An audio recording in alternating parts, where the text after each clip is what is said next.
Finding yourself in prison, you learn to live on hope, even when there is none. But there is time to think long and about many things, about how you lived and what's left after you, and if it still remains. You begin to look at yourself as though from the other side, as the one who stayed there in freedom. The you of today looks back at the you of yesterday, more sober, more shrewd, and in some ways, even more cruel. The portrait from the outside does not seem so attractive from the inside. How could anyone want to communicate with such a person? You want to become better than him, and all that is superfluous, exaggerated, and superficial disappears.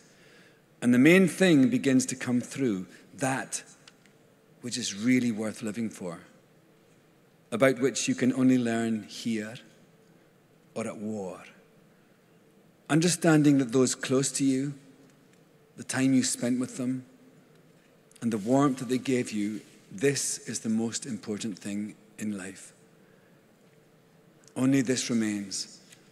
All else disappears and is forgotten. You don't yearn for anything as much as you yearn for this. Earlier, it seemed unimportant and natural, like air, which you don't notice until it's taken away. Children, even other people's children, even those that you meet one time, will always be dear to you. And this is why it is so unbearable to hear children's voices, which sometimes the wind carries in from beyond the prison fence.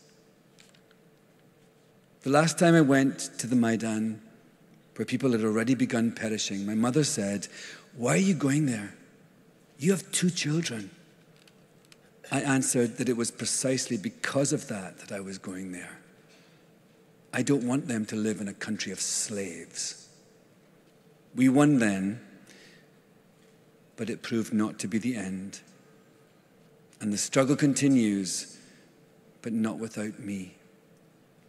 I'm in prison, and like any prisoner, it is very difficult for me to answer a simple, childish question.